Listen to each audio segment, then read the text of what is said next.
they pick up. They know they've been had. I've been doing this for about 40 years, and I'll be honest with you, that's probably the prettiest one that I'll ever have the privilege to mount right there. That's a good one.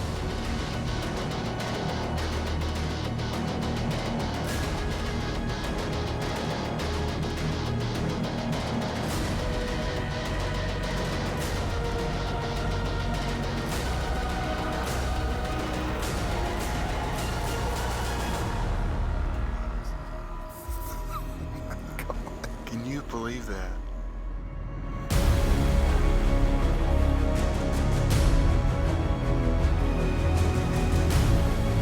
The night is the one true side of hunting left yet to be explored. And as far as I'm concerned, there's no right or wrong way to hunt at night. All we did is take the funnest sport on the planet, and we did it our way.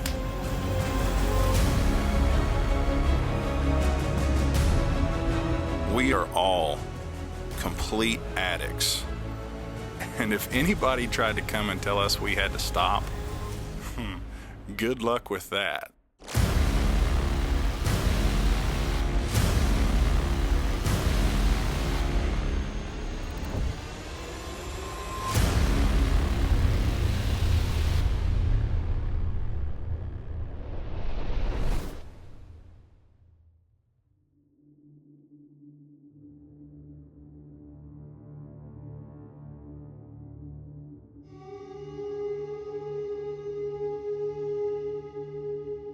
When I first started hunting predators as a kid with my dad, I was 8 years old, and I'll never forget the first time he took me at night and I saw my first set of glowing eyes. They were so bright, and I was so excited that even at such a young age, I knew I had found a new passion. It made such an impression on me that to this day, I can take you back to the exact location where it all took place. Back then, there was no rig or sophisticated filming light. It was simply a 12-gauge shotgun, a flashlight, a roll of duct tape, a Johnny Stewart cassette player with a speaker connected to a wire. We had one tape, the Johnny Stewart Grown Cottontail CT-102A, and we wore that thing out. This is just one of those places that we can't wait to hit every year. It always produces cats. We always see them, so hopefully we can get on something good here. Call technology has come such a long way since then, but that hissing old cassette tape and player would still get the job done. The player itself had so many battle scars, I actually carried around a number 2 pencil just to use as an eject button. Somewhere along the way, ours disappeared, so I had to have a way to eject the tape and turn it over when it ran out.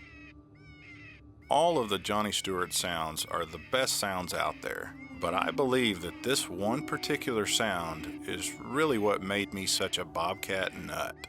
That sound will call just about anything, but in our area, it's hell on cats. And it even eventually earned the title Old Faithful, because we learned we could count on it even to this day.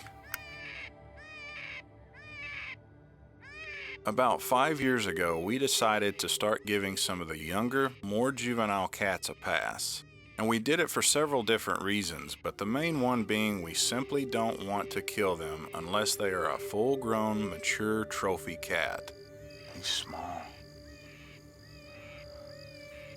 We need to let him walk. On average, we still take 15 to 20 cats on a good year, even letting the younger ones walk.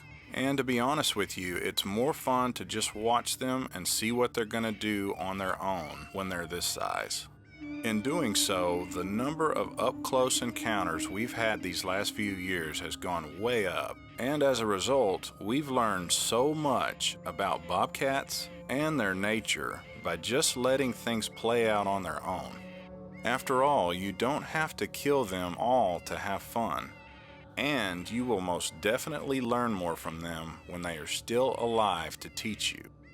Like we've said before, we are here to help manage predators, not to wipe them out.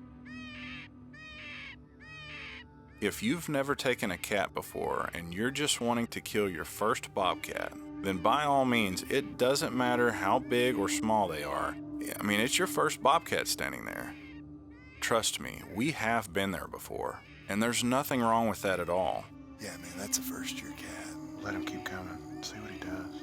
But when you've killed 15 or 20 a year for probably 10 years straight or so, that sense of urgency to pull the trigger will diminish over time if you're truly in it to manage.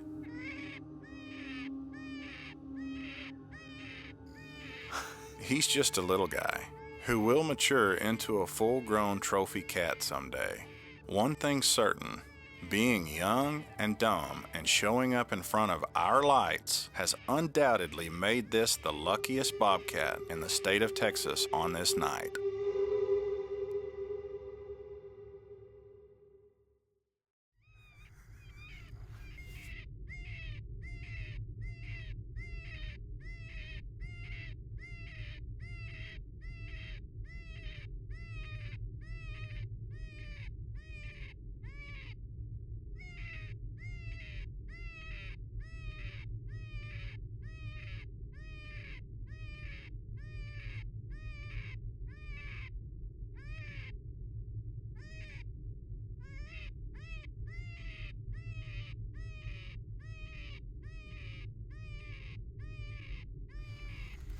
Dude, he's like 15 feet.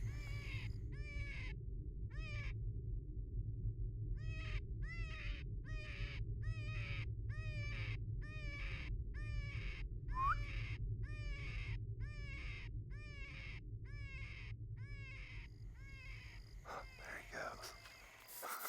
Oh my God. That is crazy. He got close. Oh my gosh. Can you believe that? You know, some people may never understand why we just did that. If you don't let them walk every now and then when they're small, they'll never get big. And we like shooting them when they look like they just ate a chicken. Let's keep rolling. I'll tell you what, a couple years ago we had decided that we weren't gonna shoot little bobcats, confirmed first year. We decided after failed attempts at trying to kill mature cats and continuously seeing them, like what would it hurt if we let the little cats walk? We went through a year where we didn't see hardly any cats at all. We were just afraid that there was some kind of a bug or virus or even just hunters, you know, taking too many cats. And we consciously made the decision we weren't going to kill a cat unless it was worth killing the cat. Man, that paid off. Last year we killed probably 4 or 5 cats that were within the 25 to 30 pound range, and we've never done that before. I do not feel bad about letting that cat walk. He was small, he was tiny, and you know what? We got some of the best bobcat footage that we are capable of getting because we sat back and watched what he did. I leave this stand and I leave tonight, I don't care if we see another animal. Tonight was a success because on one of our best bobcat places, we saw another cat, we let him walk, and year after year we've proven to ourselves that we will call him up again and we will kill it when the time is right and whenever he's not 13 pounds. So think what you want, we did the right thing.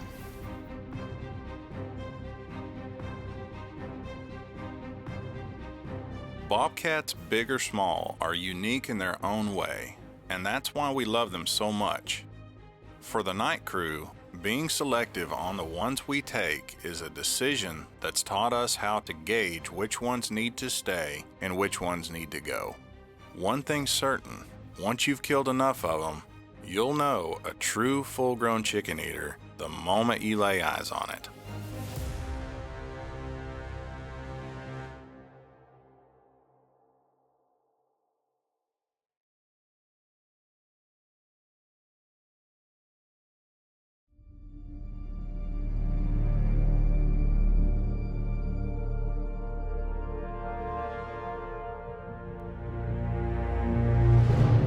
Chris got a new toy.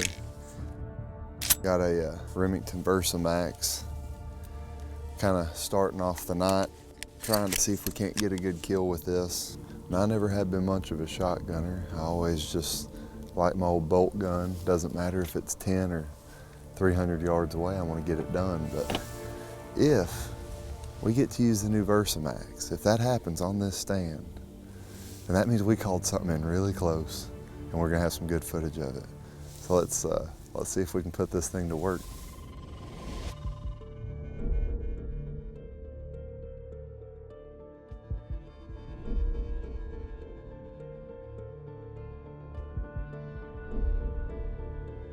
Just in case our plan doesn't go quite as we hope. And out of habit, it's gonna make sure it's a little bit closer to me than the shotgun is.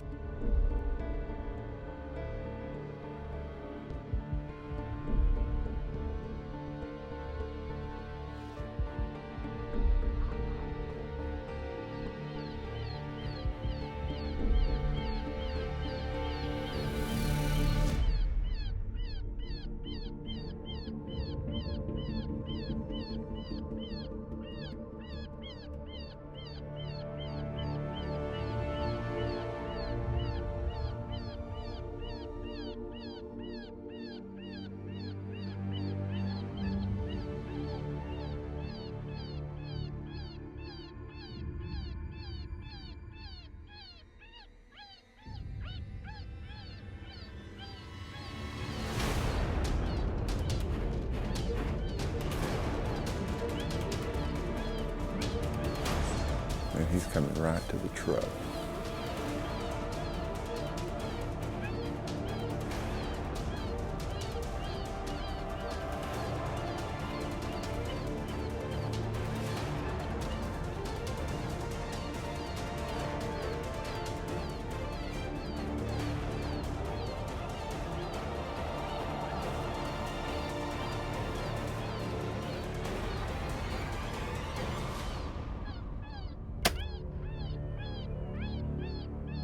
Stay on him, stay on him, stay on him, stay on him. Stay on him, stay on him. Oh, he's down. Dude, that's a big cat. Oh my God. Dude, the face looked like it was that big. It looked like a pie pan. Holy crud. We're shooting those 3.5-inch Magnum. We're shooting number four buck. And he took every single bit of that in the front end. Holy crap. Yeah, he's down. Dude, did you see his front? It looked like it made him do a front flip, man. That thing about turned him inside out. That is nuts. Cats like these are the real reason we hunt. And anyone who wouldn't get a rush from a big cat like this, they just need to go to the doctor and get checked out. I say we pack all this stuff up and go out there and see if we can't pick him up. It ought to take bets on how much he weighs before we get over there. Man, he was just standing just right there in that little 2-track, Chris. He wasn't but maybe 15 yards away from us. I mean, he was just right there. But looked like he pretty much stayed on that road on his way out. I don't think he got far off of it at all. We skin almost all of our cats, and after taking care of this one the next morning, I counted 27 number 4 buck holes in an 8-inch circle on this cat's chest. Talk about one tough cat. He must have been one bad dude, because I've seen numerous coyotes completely anchored from impacts not even half that size. Why would you kill those sweet, innocent, never doing anything to you bobcats? I'm sorry, but that right there is not sweet and innocent. There's no doubt about it. Between that right there and that right there, tell me what's sweet and innocent about that. He ain't no spring chicken, that's for sure. But I guarantee you he's eaten a couple of them. Well, number 1 is in the books. Number 1 versus max kill, and I'm the one responsible for it. I'll take that any day of the week. Jared is 6'6", and any cat that still looks big up beside him is no doubt a big cat. This one weighed in at 26 pounds, and for our area, that's a big one. Bobcats are just like deer with their genetics, and some places they simply grow bigger than others. Anything north of 25 pounds in this area is a for sure trophy, but there are places in the state they can grow to over 40 pounds. It's rare, but in the right location, 40 pounds is possible. Who knows? Maybe someday we'll have one of those true freaks of nature make an appearance. He just showed up out of nowhere. We don't know where he came from. How about that? I've had him to do that.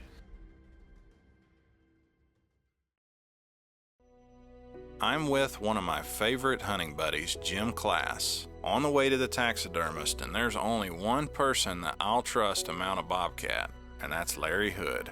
I wanted to take Jim to the right place with this cat, so going to Larry was simply a no-brainer. Howdy. Hey, Come on in. Oh, man, that's a good one. where do you want to put him? That's a pretty cat. Here, let's just lay him right up here on this freezer right here. Man, that's a pretty cat. Good Lord, look Yeah, at the she spots on that baby. Man, he didn't tear her up too bad. That's good. Yeah, well, we can mount any pose that you want. I'm Larry Hood. Jim Class. Nice to meet you. Nice meeting you. Yeah, I've been doing this for about 40 years, and I'll be honest with you, that's probably the prettiest one that I'll ever have the privilege to mount right there. That's a good one. He's got speckles all over him. We wasn't even thinking cat. We was thinking coyote. When he came up, it was totally surprised when he showed up. Was you right out in the open? Yeah, he just showed up. There was a tree. It was already cut maize field, and he just showed up out of nowhere. We don't know where he came How from. about that? I've had him to do that. We was looking for a coyote, and all of a sudden, Chris looked over, and there was a cat sitting there. You didn't have no idea he was that pretty, though, did you, when you pulled the trigger, did you? No.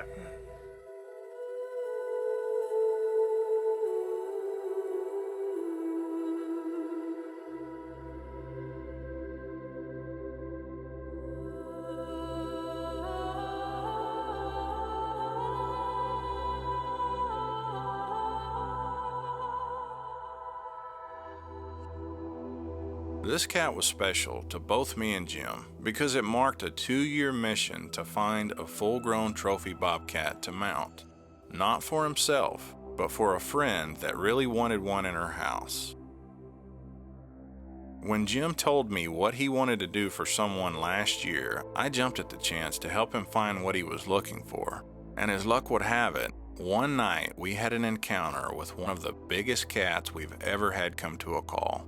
And we both knew we had found the one we were looking for.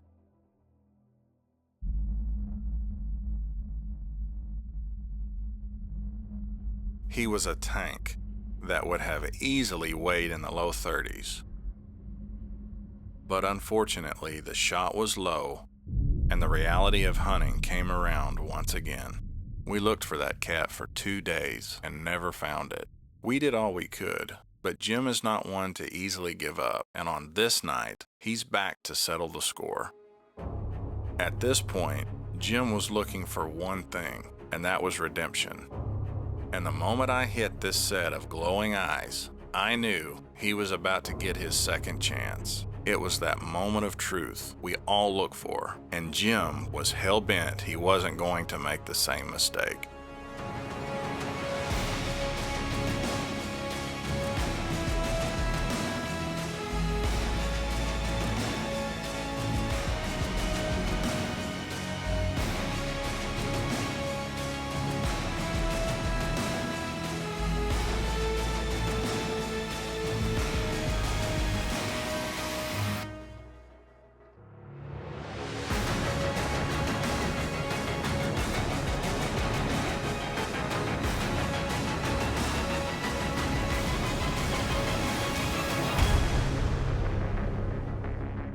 Where in the heck did he come from?